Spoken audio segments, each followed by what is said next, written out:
Didik TV KPM. Assalamualaikum warahmatullahi taala wabarakatuh. Alhamdulillah, اليوم نلتقي مرة ثانية في برنامج ديديك TV لمادة اللغة العربية المعاصرة.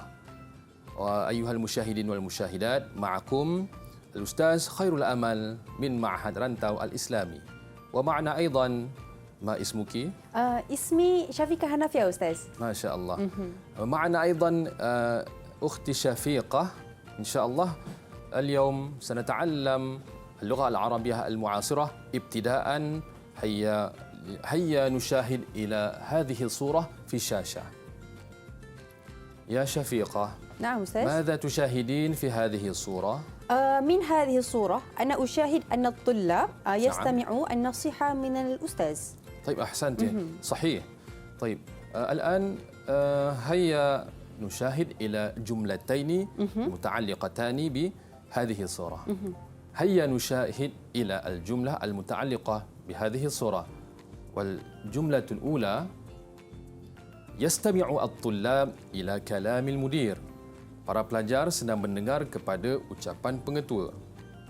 Waljumlatu thaniyah: al-mudir yatakallam amama at-tullab. Pengetua sedang berucap di hadapan para pelajar. أستاذ، من هذه الجملتين هل هناك وجود الفرق بين جملتين؟ الفرق بين جملتين، إن شاء الله kalau nak mengetahui perbezaan di antara kedua-dua ayat ini, mari sama-sama kita teruskan dengan pelajaran pada hari ini. Hayya, jom kita lihat juga profil guru.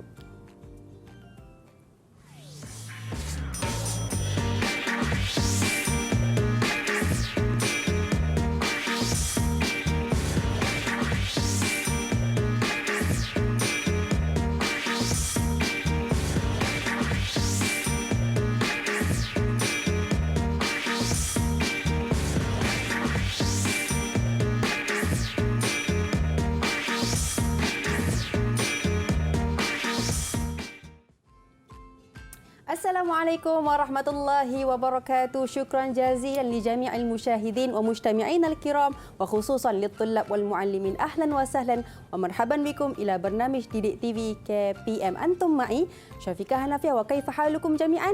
الله يفتح عليكم. آمين آمين يا رب العالمين. اليوم ممتع جدا لأننا سنتعلم عن اللغة العربية في الموضوع الجملة الفعلية والجملة الاسمية.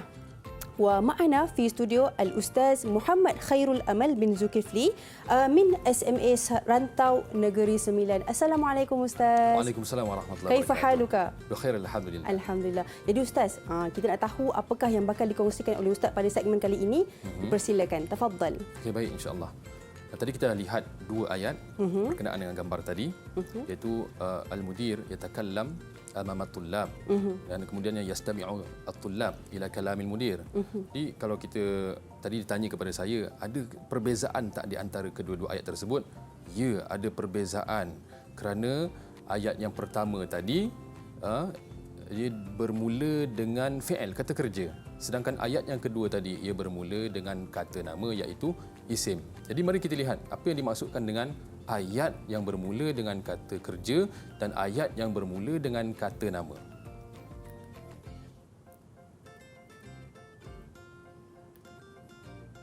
Baik, yang pertamanya al-jumlah al-fi'liyah.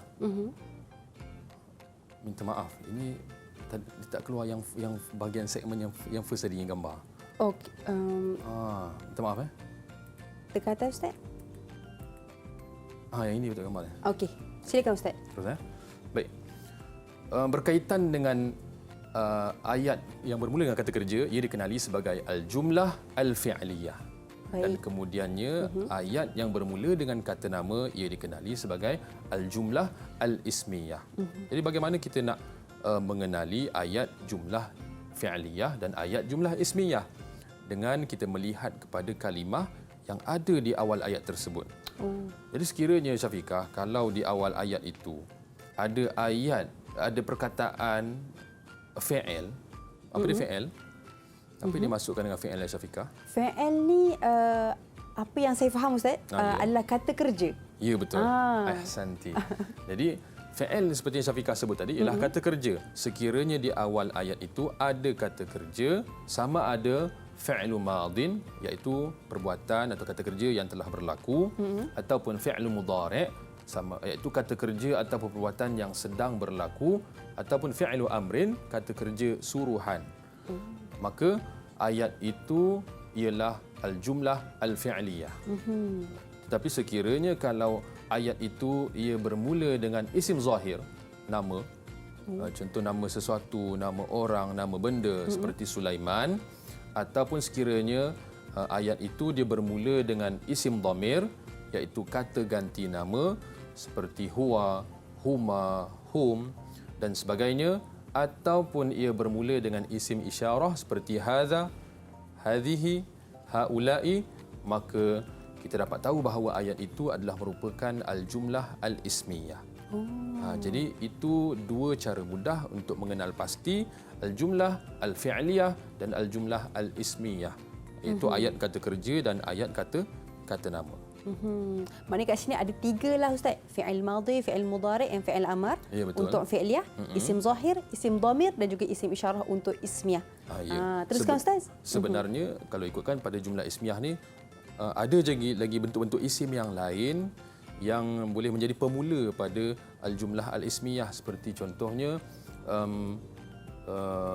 selain daripada isim isyarah dan isim dhamir, apa lagi Ustaz? Boleh apa lagi Ustaz? Contohnya? Isim mausul. Oh, isim mausul. Ya, Isim mausul contohnya macam mana Ustaz? Isim mausul contohnya kalau kita tengok di dalam Al-Quran ya. Ayat zalikal kitab la raiba fih. Hadza bermakna aidan jumlah ismiyah. Naam, iaitu isim syarah. Selepas tu zalikal kitab la raiba fih hudal lil muttaqin alladzina yu'minuna bil ghaibi wa yuqimunas salah. Alladzina itu ialah isim mausul dan ia berada di awal ayat, maka yang itu menunjukkan ia adalah merupakan jumlah ismiyah. Okey Ustaz. Mungkin Ustaz boleh jelaskan lagi tentang jumlah fi'liyah dan juga jumlah ismiyah? Okey, baik. Jadi bila sebut tentang fi'il, kata kerja, apa yang dimaksudkan dengan fi'il? Jadi fi'il ini ialah kalimah-kalimah al-kalimat tadullu ala huduthi amalin muayyan. Itu kalimah-kalimah yang menunjukkan kepada berlakunya sesuatu perbuatan yang tertentu fi zamanin muayyan, pada masa yang tertentu. Jadi sebab itulah kita lihat tadi fi'il ini dibahagikan kepada 3. Sebab ketiga-tiga fi'il ini dia berkaitan dengan masa. Bila sebut tadi madhi, fi'lun madin, dia berkaitan dengan perbuatan yang kita dah lakukan, yang telah berlaku. Seperti contoh di sini syaraha bermaksud menjelaskan. Jadi bila kita lihat syaraha ini dalam bentuk fi'il madhi bermaksud telah menjelaskan. Contoh syaraha al-muallimu, guru telah menjelaskan. Jadi bila syaraha itu duduk di awal ayat itu, bila kita dengar syaraha al-muallimu, maka tahulah kita, oh ini adalah al-jumlah al-fi'liyah. Kalau kita lihat kepada ayat yashrahu al-muallimu pula, yang itu kita lihat dekat sini ada huruf ya. Huruf ya ini ialah daripada huruf mudhara'ah, iaitu huruf-huruf 4 huruf daripada kita sebut anaitu sifirnya, yang menunjukkan perbuatan itu ialah fi'lun mudhari', kata kerja yang berlaku fil hal sekarang atau fil mustaqbal atau pada masa akan datang. Yashrahu al-muallim, guru sedang menjelaskan.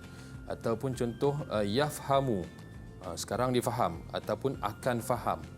Kalau kita lihat kepada fi'lu amrin tadi, ini adalah kata kerja yang berbentuk suruhan, arahan. Contohnya ishrah, jelaskan, please explain.